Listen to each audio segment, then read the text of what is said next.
ಜನಸಂಖ್ಯೆಗೆ ಅನುಗುಣವಾಗಿ ಮೀಸಲಾತಿ ಇರಬೇಕು, ಜಾರಿಗೆ ತರಲಿಕ್ಕೆ ಆಗಲ್ಲ ಅಂತ ಹೇಳಿ ಜಾತಿ ಪರಿಶಿಷ್ಟ ವರ್ಗದವರಿಗೆ ನಾನು ಕೂಡ ಹೋರಾಟ ಮಾಡಿದ್ದೇನೆ, ಈಗಲೂ ಕೂಡ ಒಪ್ಕೊಂಡಿದ್ದೇನೆ, ಅವತ್ತು ಕೂಡ ಒಪ್ಕೊಂಡಿದ್ದೆ, ಇವತ್ತು ಕೂಡ ಒಪ್ಕೊಂಡಿದ್ದೇನೆ.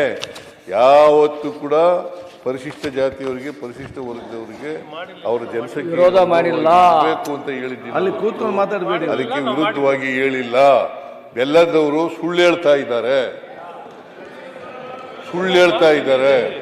ಸುಳ್ಳನ್ನ ಈ ತರ ವಿರೋಧ ಪಕ್ಷದ ನಾಯಕರು ಹಿಂಗೆ ಹೇಳ್ಬಿಟ್ರು. ಹಂಗೆ ಎಲ್ಲಿ ಹೇಳಿದ್ದೀನಿ ತೋರ್ಸಪ್ಪ. ನಾನು ಅವ್ರ ಸರ್ಕಾರದಲ್ಲಿ ಪರಿಶಿಷ್ಟ ಜಾತಿಯವರು 17% ಇದ್ದಾರೆ. ಇನ್ಫ್ಯಾಕ್ಟ್ ನಾಗಮೋಹನ್ ದಾಸ್ ಹತ್ರ ಹೋಗಿ ಹೇಳಿದವರು ನಾವೇನೆ. 17 ಮಾಡಿ ಅಂತೇಳಿ ಹೇಳಿದವರು ನಾವೇನೆ. ಪರಿಶಿಷ್ಟ ಜಾತಿಯವರಿಗೆ ಪರಿಶಿಷ್ಟ ವರ್ಗದವರಿಗೆ ರಿಸರ್ವೇಶನ್ ವಿರುದ್ಧವಾಗಿದ್ದೀವಿ ಅಂತಕ್ಕಂಥ ಮಾಹಿತಿ ಹೋಗ್ಲಿ ಅಂತ ಹೇಳ್ತಾ ಇದ್ದಾರೆ. It is not correct. ನಾನು ಯಾವಾಗಲೂ ಕೂಡ ಪರಿಶಿಷ್ಟ ಜಾತಿಯವರಿಗೆ ಅವರ ಜನಸಂಖ್ಯೆಗೆ ಅನುಗುಣವಾಗಿ ಮೀಸಲಾತಿ ಇರಬೇಕು, ಪರಿಶಿಷ್ಟ ವರ್ಗದವರಿಗೆ ಅವರ ಜನಸಂಖ್ಯೆಗೆ ಅನುಗುಣವಾಗಿ ಮೀಸಲಾತಿ ಇರಬೇಕು. ಇವತ್ತೂ ಕೂಡ ಹೇಳ್ತೇನೆ, ನಾಳೆನೂ ಕೂಡ ಹೇಳ್ತೇನೆ. ನಾನು ಮೀಸಲಾತಿ 50% ಇರಬೇಕು ಅಂತ ಹೇಳೋವನಲ್ಲ, ನಾನು ಮೀಸಲಾತಿ 75% ಇರಬೇಕು ಅಂತ ಹೇಳೋನು. ಮೀಸಲಾತಿ 75% ಇರಬೇಕು ಅಂತ ಹೇಳೋನು, 50% ಅಲ್ಲ. ನೀವು ಇದ್ದಕ್ಕಿದ್ದಲೇ 10% ಮಾಡಿಬಿಟ್ರಿ. ಎಲ್ಲಿದೆ ಕಾನ್ಸ್ಟಿಟ್ಯೂಷನ್ ನಲ್ಲಿ? 15-16ರಲ್ಲಿ ಇದೆಯಾ ಹಂಗಂತ? ಆರ್ಥಿಕವಾಗಿ ಹಿಂದುಳಿದವರಿಗೆ ಮೀಸಲಾತಿ ಕೊಡಬೇಕು ಅಂತ ಇದೆಯಾ? ಹೇಳಿರ್ತಕ್ಕಂಥದ್ದು ಶೈಕ್ಷಣಿಕವಾಗಿ ಸಾಮಾಜಿಕವಾಗಿ ಅಂತ ಹೇಳಿರ್ತಕ್ಕಂಥದ್ದು. ಅದನ್ನ ಬಿಟ್ರೆ ಆರ್ಥಿಕವಾಗಿ ಹಿಂದುಳಿದವರಿಗೆ ಅಂತ ಮೀಸಲಾತಿ ಕೊಟ್ಟೇ ಇಲ್ಲ. ಕೇಂದ್ರದಲ್ಲಿ ಮಾಡಿಬಿಟ್ರು. It is against the constitution. ನಾನು ಯಾವಾಗಲೂ ಕೂಡ ಇವತ್ತು ನನ್ನ ನಿಲುವು ಇದೆ. ಹಿಂದೆನೂ ಕೂಡ ನಿಲುವಿತ್ತು, ಇವತ್ತು ಇದೆ, ಮುಂದೆ ಕೂಡ ಇರ್ತದೆ. ಉತ್ತರ ಕೊಡ್ಬೋದು. ಜನಸಂಖ್ಯೆಗೆ ಅನುಗುಣವಾಗಿ ಪರಿಶಿಷ್ಟ ಜಾತಿ ಪರಿಶಿಷ್ಟ ವರ್ಗದವರು ಹೇಳಿಲ್ಲ, ನಾವು ನಿಜ ಹೇಳೋದು. 2011ರ ಜನಗಣತಿ ಪ್ರಕಾರ 17.15 ಪರಿಶಿಷ್ಟ ಜಾತಿಯವರಿದ್ದಾರೆ.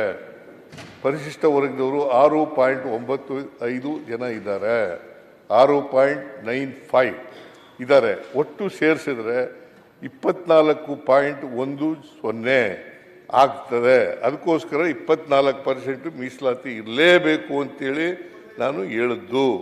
ಅವತ್ತೂ ಹೇಳಿದ್ದೆ, ಇವತ್ತೂ ಹೇಳ್ತೀನಿ, ಮುಂದೆನೂ ಕೂಡ ಹೇಳ್ತೀನಿ. ಅದು ಎಲ್ಲಿ ಬೇಕಾದರೂ ಹೇಳ್ತೀನಿ. ಈಗಾಗಲೇ ರೆಕಾರ್ಡಿಗೆ ಹೋಗಿಬಿಟ್ಟಿದೆ. ಹೇಳುವುದು ಒಂದು, ಮಾಡುವುದು ಒಂದು. ಇವರ ರಾಜ್ಯಪಾಲರ ಭಾಷಣದಲ್ಲಿ ನಾವು ಪರಿಶಿಷ್ಟ ಜಾತಿ, ಇವರ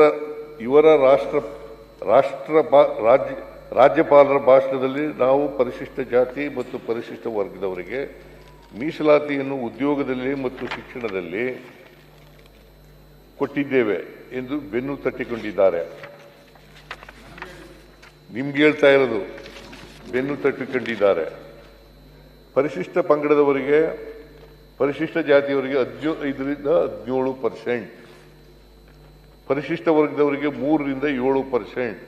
ನೋಯಿಂಗ್ಲಿ ವೆಲ್ 50%ಗಿಂತ ರಿಸರ್ವೇಶನ್ ಹೆಚ್ಚಾಗಬಾರದು ಎಂದು ಇದೆ. 1992ರಲ್ಲಿ ಇಂದಿರಾ ಸಾಹ್ನಿ ಕೇಸ್ನಲ್ಲಿ ಸುಪ್ರೀಂ ಕೋರ್ಟ್ ಡಿಸಿಷನ್ನಲ್ಲಿ ಬಹಳ ಸ್ಪಷ್ಟವಾಗಿ ಹೇಳಿದ್ದಾರೆ, ನೀವು ಮೀಸಲಾತಿಯನ್ನು 50%ಗೆ ಜಾತಿ ಮಾಡಬೇಕಾದ್ರೆ, ಪ್ರೊಟೆಕ್ಷನ್ ಸಿಗಬೇಕಾದ್ರೆ ಕಾನ್ಸ್ಟಿಟ್ಯೂಷನ್ ತಿದ್ದುಪಡಿ ಆಗಬೇಕು. ಕಾನ್ಸ್ಟಿಟ್ಯೂಷನ್ ತಿದ್ದುಪಡಿ ಆಗಬೇಕು. 9th ಶೆಡ್ಯೂಲ್ಗೆ ಸೇರಬೇಕು. ಯಾರು ಹೇಳಿರೋದು ಇದನ್ನ? ನಾನೇ ಹೇಳಿರೋದು. ನೀವು ಕಾನೂನು ಮಾಡಿದ್ದೀರಿ, ಆರ್ಡಿನೆನ್ಸ್ ಮಾಡಿದ್ದೀರಿ, ನಂತರ ಆಲ್ ಪಾರ್ಟಿ ಮೀಟಿಂಗ್ ಕರೆಯಲಾಗಿತ್ತು. ಆಲ್ ಪಾರ್ಟಿ ಮೀಟಿಂಗ್ನಲ್ಲಿಯೇ ಹೇಳಿದೆ, ನೀವು ಇದನ್ನು ಮಾಡುವಾಗ ಮೂಗಿಗೆ ತುಪ್ಪ ಹಚ್ಚುವುದಕ್ಕೆ ಹೋಗಬೇಡಿ. ಇತ್ತೀಚೆಗೆ ನೀವು ಏನು ಮಾಡುತ್ತಿದ್ದೀರಿ ಎಂದರೆ ಅಟ್ಲೀಸ್ಟ್ ಮೂಗಿಗೆ ತುಪ್ಪ ಹಚ್ಚಿದರೆ ವಾಸನೆ ಬರುತ್ತದೆ ಅಂತ ಎಂದು ಹಣೆಗೆ ತುಪ್ಪ ಹಚ್ಚಿದ್ದೀರಿ. ನೀವು ಹೇಳಿರೋದು, ನಾನು ಹೇಳಿರೋದು ನಿಮಗೆ. ಜೂನ್ 2019 ಆಗ ಸಮ್ಮಿಶ್ರ ಸರ್ಕಾರ ಅಧಿಕಾರದಲ್ಲಿ ಇತ್ತು. ಆಗ ನ್ಯಾಯಮೂರ್ತಿ ನಾಗಮೋಹನ್ ದಾಸ್ ಅವರ ಅಧ್ಯಕ್ಷತೆಯಲ್ಲಿ ಒಂದು ಆಯೋಗ ರಚನೆಯಾಯಿತು. ಅವರು 2020 ಜುಲೈ ತಿಂಗಳಲ್ಲಿ ಒಂದು ವರದಿ ಕೊಟ್ಟರು. ಅದರಲ್ಲಿ SCಗಳಿಗೆ ಮೀಸಲಾತಿಯನ್ನು 15ರಿಂದ 17ಗೆ ಹೆಚ್ಚು ಮಾಡಬೇಕು, STಗಳಿಗೆ 3ರಿಂದ 7% ಹೆಚ್ಚು ಮಾಡಬೇಕಾದ ಶಿಫಾರಸು ಮಾಡಿದ್ದಾರೆ. ಎರಡನ್ನೂ ಸೇರಿಸಿದರೆ STಗಳಿಗೆ 4%, SCಗಳಿಗೆ 2%, STಗಳಿಗೆ 4%, SCಗಳಿಗೆ 2%, ಒಟ್ಟು 6% ಹೆಚ್ಚಾಯಿತು. ಸೊ 56% ಆಯಿತು. ಇಂದಿರಾ ಸಾಹನಿ ಕೇಸ್ನಲ್ಲಿ ಏನು ಸೀಲಿಂಗ್ ಇದೆ ಅದು ವೈಲೇಷನ್ ಆಗುತ್ತದೆ. ಇಂದಿರಾ ಸಾಹನಿ ಕೇಸ್ನಲ್ಲಿ ರಿಸರ್ವೇಷನ್ ಶೆಲ್ ನಾಟ್ ಎಕ್ಸಿಡ್ 50% ಏನಿದೆ, 56% ಅಂದರೆ 50%ಗಿಂತ ಹೆಚ್ಚಾಗುತ್ತದೆ. ಅದು ಆಗಲೇಬೇಕು, ಅದು ಆಗಲೇಬೇಕು, ಅದು ಆಗಲೇಬೇಕು. SCಗಳಿಗೆ ಅವರ ಜನಸಂಖ್ಯೆಗೆ ಅನುಗುಣವಾಗಿ 17% ಆಗಲೇಬೇಕು. STಗಳಿಗೆ 3ರಿಂದ 7% ಆಗಲೇಬೇಕು. ಅದನ್ನು ವರದಿ ಕೊಟ್ಟ ತಕ್ಷಣ ಮಾಡಲಿಲ್ಲ, 2 ವರ್ಷ 3 ತಿಂಗಳಾದ ಮೇಲೆ ಮಾಡಿದ್ದು. ಅದು ಏನು ಅಸೆಂಬ್ಲಿ ಪ್ರಾರಂಭವಾಗದಲ್ಲೆಲ್ಲ ನಿಮ್ಮ MLAಗಳು ಪ್ರತಿಭಟನೆ ಮಾಡುವುದು, ಬಾವಿಗಿಳಿದು ಒತ್ತಾಯಿಸುವುದು ಇವೆಲ್ಲ ಮಾಡುತ್ತಿದ್ದರು. ಇದು ಒಂದು. ಎರಡನೇದಾಗಿ ಪರಿಶಿಷ್ಟ ವರ್ಗದ ಬೇಡ ಸಮುದಾಯ, ವಾಲ್ಮೀಕಿ ಸಮುದಾಯ, ಸ್ವಾಮೀಜಿಯವರು 257 ದಿನಗಳಿಂದ ಧರಣಿ ಮಾಡಿದ್ದರು. ವರದಿ ಕೊಟ್ಟ ಮೇಲೆ 2 ವರ್ಷ 3 ತಿಂಗಳು ಏಕೆ ವಿಳಂಬ ಮಾಡಿದಿರಿ? ನಾನೇ ಮಾತಾಡಿರೋದು ಇಲ್ಲ ಅಸೆಂಬ್ಲಿನಲ್ಲಿ, ಮಾಡಲೇಬೇಕು ಅಂತ ಹೇಳಿರೋದು. ಇವರು ನಾನು ತಪ್ಪು ಹೇಳಿದೆ ಅಂತಂದ್ರೆ